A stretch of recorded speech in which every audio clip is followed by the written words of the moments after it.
Good morning, everybody. So,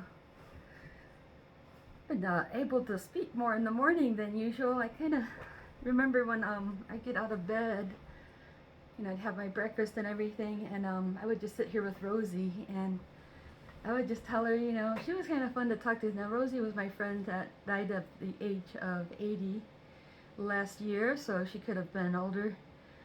She had cancer, but she was somebody I came to live with so we could just hang out and talk about philosophy and everything like this, like spiritual stuff, art stuff, aliens, whatever. So that's why I have this hanging on the wall. It was something that Rosie left behind that I thought, that's great. It almost symbolizes our relationship as far as the stuff we sit down to talk about, and it kind of hit me this morning. I've done a few videos where I get out of bed, eat breakfast, and talk. I'm like, dude, this is what I used to do all the time, but I had my good friend here, and I thought, why don't I do something similarly where it's almost like, those talks I have in the morning with Rosie, sharing my thoughts on whatever it may be. And right now I've been on the subject matter of the above and beyond. And so the last video I did, I mentioned how we should share our knowledge and understanding of things, kind of being flexible on knowing what you do know and knowing what you don't know. If you can figure that out, it's a good start. So that's why, it's probably a good idea to start out with scientific mindset where we don't really know what happens when you die. Come on. So you can't base your life on stuff that you only believe in without knowing, especially if it's dangerous. So that's where we want to have, it's okay to have beliefs, but with the understanding that we should be flexible and knowing that it's a type of understanding where we're working from using our sensitivity and other forms of feelers rather than, direct form of discernment that we get our actual knowledge and truth in nature from. So I want to talk about universal creation because if you say, what's your belief, what's your religion, and I think I don't really belong to a religion, but I still belong to something that's going on today where people are exploring universal truth and spirituality in such a way that we understand that there's a lot of bullshit out there that serves as religion, but there's still definitely something going on in the above and beyond, and that might be where we even get those ideas, just for the fact that it's going on, and every once in a while we get a glimpse or a piece of it, and somebody tries to share it, but it's just not common enough that we can make it a good solid piece of science. So that's when we talk about, does God exist, does heaven exist, and all this jolly rot, and how is the universe created. All we can really do right now is make a nice theory, and scientists today have been talking about the Big Bang and the possibility that we're expanding until we relax. We reach a point where like everything loses momentum, maybe we pause, and then everything starts to come back. Maybe the universe is a breathing system, it opens and closes, or maybe the universe is a thing that has a center and stuff comes out and comes back, so that it might be so we get ideas like that from somewhere.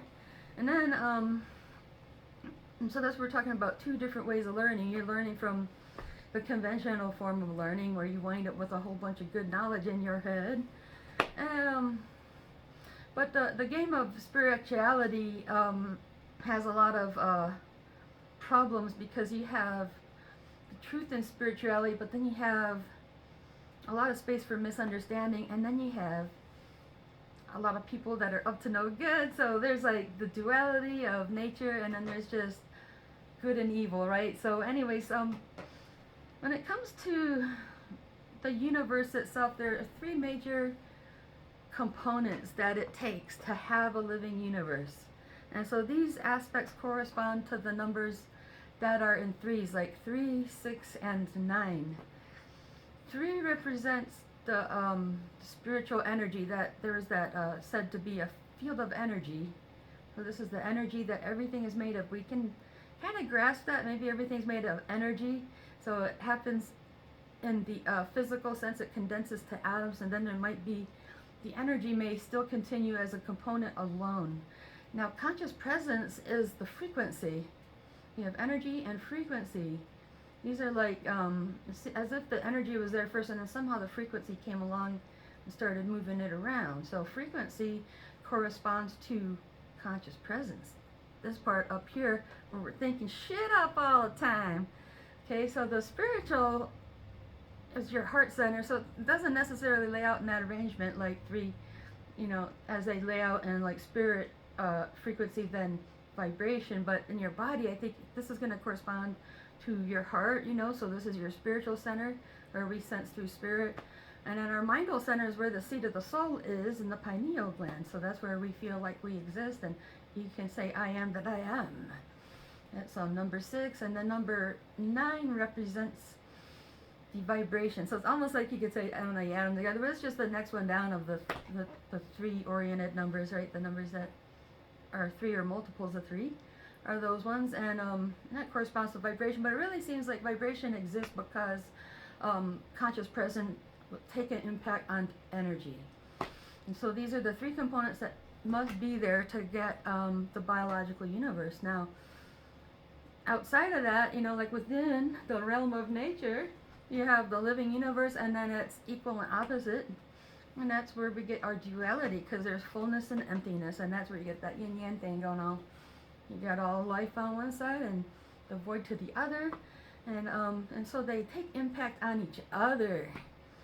Okay, now, where do I get my ideas? Now, it's okay to build a worldview like this, right? But, some of it comes from what I read. So, like, Taoism has a lot of great concepts. I really like the Urantia book. That has some good stuff in there, so I might talk a little bit about stuff that, I kind of learned it from there, and it really helped. That I think, it's kind of silly, it might just be nothing but a piece of fiction, but it has great ideas in it. And one of the things they talk about is how you know things in your heart. It's like like if the universe has like a one soul that everything came from, you have just a little piece of that in you, and it kind of helps you type into that, so you can get knowledge like straight from what we call God. So our Father in heaven is the frequency, the mind of the universe. And so, we say when you look into outer space, you're looking into the heavens.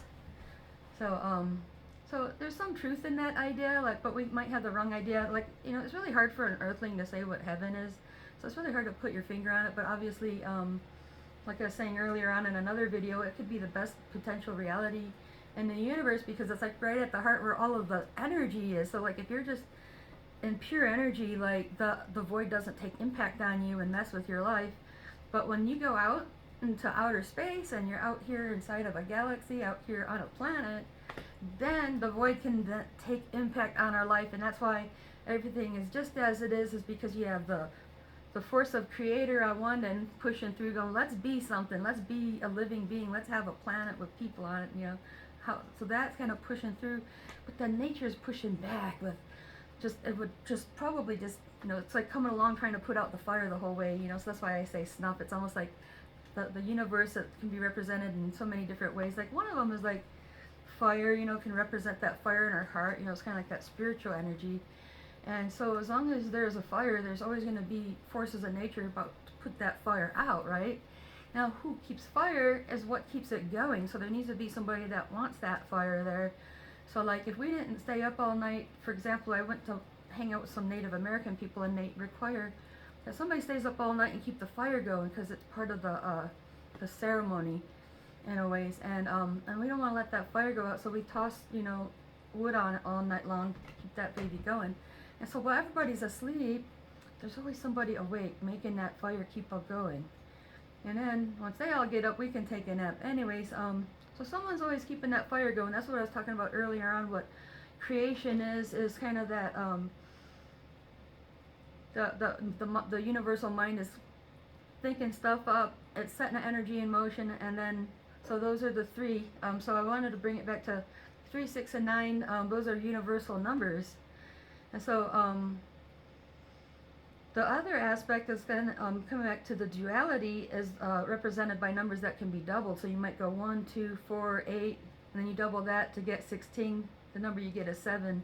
And if you double 16 to get 32, the number is 5. So that's where all those other numbers fit into place. So it's kind of funny how numbers work with numerology, So numerology is a weird, because what it is like you might take a longer number and add them together to see what it means, at the end. Like I was saying, 32 means 5. That's kind of silly, but because 3, 6, and 9 are representing everything in the living universe, all the other numbers are representing that duality. So we have a lot of ideas already where, like I was listening to somebody on Facebook talk about this, and he's the one that really helped me clarify the three aspects of the universe, okay? So we have within the living universe those three aspects, and then within the entirety of nature we have the whole duality aspect. So so the way the universe is being created is by having that, like, those three basic components working together. And so if we look at the universe as one big living system, and it could have those three components, that might explain God, heaven, and paradise, So the year Ancho was talking about, there is a place at the physical center of the universe that is paradise. So it might be, where the best reality is, like they may have planet or existence. So like I was saying before too, there's all these different phases of existence. So like, I don't know this stuff. So like, I hear these ideas and I love them. So you can put this all together and just sort of have your own world view, but it's going to be flexible because you never know what's exactly true on this, because this is all stuff we're learning through our feelers rather than direct, information. And so somehow the information is getting here to us that pertains to this stuff, and it makes it fun to talk about because it's like, it's mysterious to us, so we call it the great mystery sometimes. And so, and that's what I was saying, it's kind of cool that there's ancient knowledge from the Vedic lineage that's coming out of India that spread into Asia, where we learn breathing and meditation. Now, we don't really get that as much in the European tradition. So like, most people that are white Americans, we're brought up with Christian knowledge. Like, my family wasn't really churchy, but still people wanted to take me to church and make sure I had an opportunity to find my way to heaven and everything. So I've been to Bible study and all that good stuff. So, you kind of get a Christian upbringing here, but I don't really identify so much as a Christian, except that everything I know about being a Christian, I feel like there's certain things that we should apply that, they're telling us, like Holy Spirit. What we're doing with that is we're taking actions that bring about more of that Holy Spirit, because what's going on is, like, if the universe is like this system, it has a center that so like that could be one big system in itself, like the galaxy does. We could definitely figure that out. Our solar system has a center, and the sun, even the earth has a center, and you have a center. So so we all part of this living system where it has these three components. For example, like, so the chakras represent, like, there's like 7 main chakras, and I like to talk about these three representing those three components, because so like at the heart you have your connection to heaven, and your head you have your connection to God. But the body, you're at the center of your body, like, it's the dantian. That's where when we do qigong, we breathe to that center. Like, I could hold you up by that center. So when I teach kung fu, I remind people, this is your center, so that's where you gotta move from physically. And so that's where we have instinct, we have intuition, and then we may even have psychic awareness up here, and that's where we can communicate with the universe. It's a type of psychic awareness that allows us to communicate with the universe, and that's what we ultimately want. And some of the ways that we can get that is through opening up all of the stuff in our own system, by doing some of these training, and change your diet. Then you want to change your mind, because your mind is always impacting on everything. So it could make you sick if you think about the wrong things too much. It can make you well if you have good mental health. So we're starting to see that correlation, that some people become physically sick if they don't have good mental health. And so in a ways, that's why we always want to kind of cultivate a joyful experience. Try to, like, when I go to work, I try to make sure it's a real happy experience, and that they leave with a good product, they get their money's worth. But I also want them to leave, with the impact of positivity, like their day went from pretty good to just a notch better, like, because what I'm selling is the experience of feeling good for a little while. So hopefully it lasts longer because it's genuine and it's not fake. So that's where I apply my spiritual knowledge on a day-to-day basis, is I can do that. But sometimes I fall into a trap, like I think, maybe, when I'm not feeling well, there's certain conditions that make me not feel well. And when you don't feel well, you can start to go into darker places. So so if you can stay in tune with the living universe, and, like, make sure we're tapping in through our centers. So we tap into the Earth's aura, okay? So that helps give us information out of the Earth. we can, and then the Earth, from there we tap into the sun. That gives us information from the whole solar system. And the sun connects us to the galactic center. So that's like we're part of a system called a galaxy. Now, when you're part of a system, we're somehow connected by everything. So there's not just empty space between the stars. It's all linked together. The whole galaxy is linked together. So we're linked to the Earth, to the sun, to the galaxy, and then linked to the universal center. And that's how we're able to learn things from the universe, by opening up our channels. It's kind of like the radio, like turning on the radio and setting it to the right frequency, so we can get Jesus on the radio. You ever? I always think of that Front 242 song, like "Come in, Jesus, Hallelujah." It sounds like they are trying to get Jesus on the radio. Come in, Jesus. So like if we could get a radio to heaven, you know, we could get our questions answered. So like if you don't have a reference, like you don't have your mommy, you don't have the book, you know, maybe you need to make a split-second decision right then and there.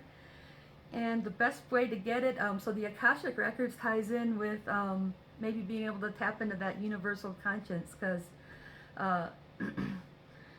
everything that is matter, it works a little bit like a telephone wire and sometimes like a memory chip. So that's where like so like if you're talking from one mind to the other, you know, like we're doing right now, like I don't know how many people are even going to listen to this, but I'm linking to all these people by this conversation. Like all you have to do is watch my video, and at any point in time, you know, we can have these little links made up. So now what could also happen is the stuff we think and do goes into the matter around us, or the energy around us, and then, you know, so we're broadcasting all the time. So that's why we got to learn the discipline of broadcasting healthy things into our environment. So we're learning not to physically pollute.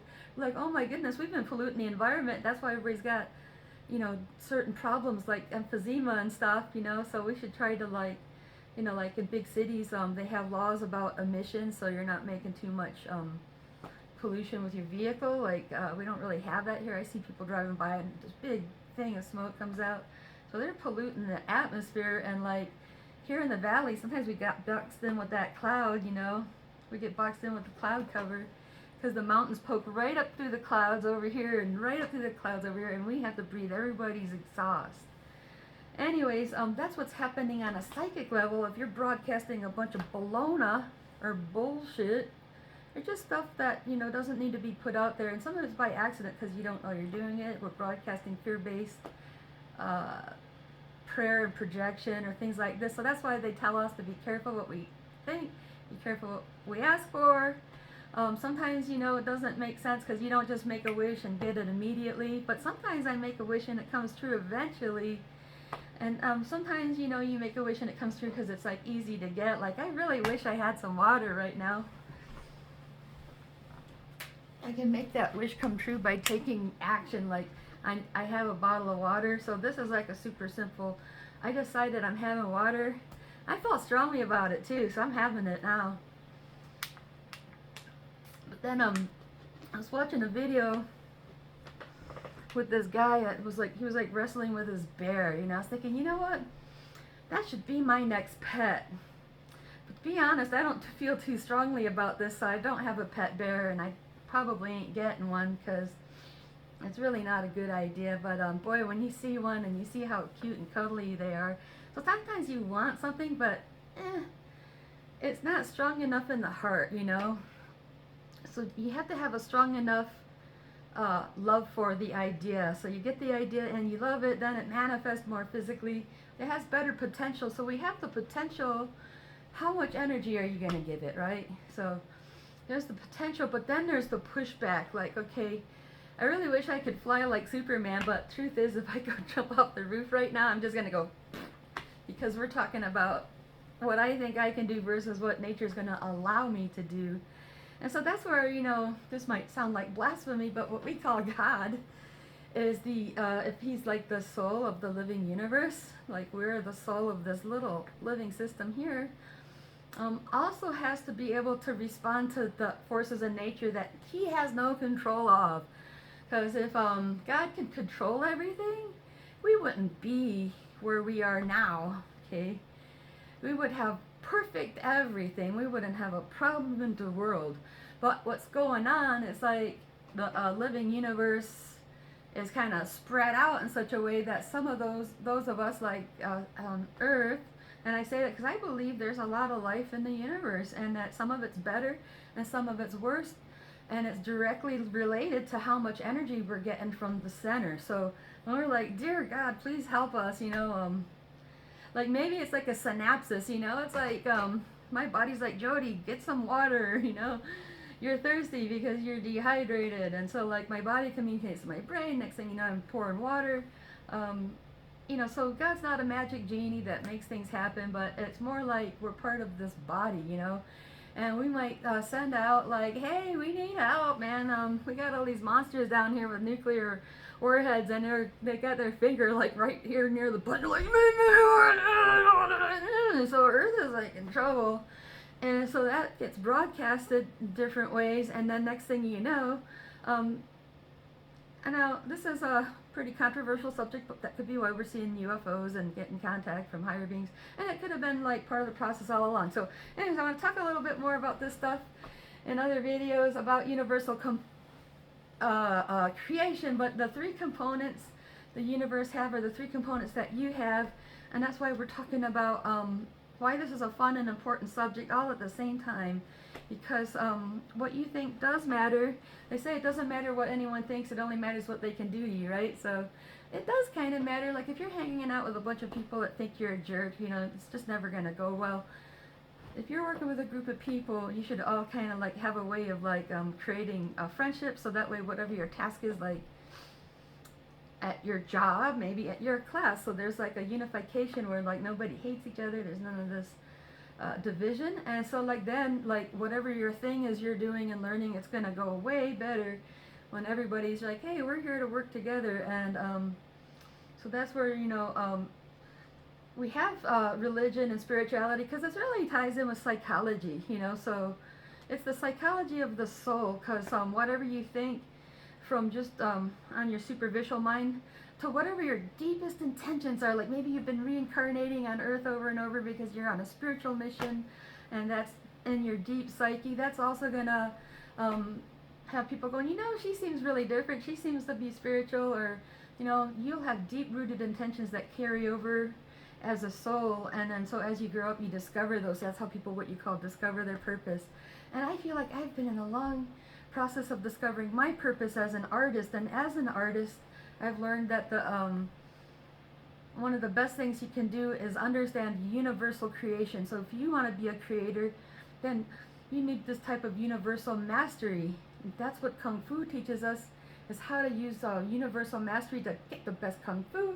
And I think if you're an artist in any other capacity, like music and stuff, I think this universal creation concepts are really great for you as well, because you're doing something very much the same, where like music, I think, could be partly channeled information or something like that, you know. So there's a lot of different minds can come together through music, and it just seems to come down through you and out of your hands and through your instrument into the air and everybody's ears. And so this is where understanding universal creation and how we all tie in, it affects us every day, because these are laws of nature that affect us whether we know about them or not, whether we believe in them or not, and whether we like them or not.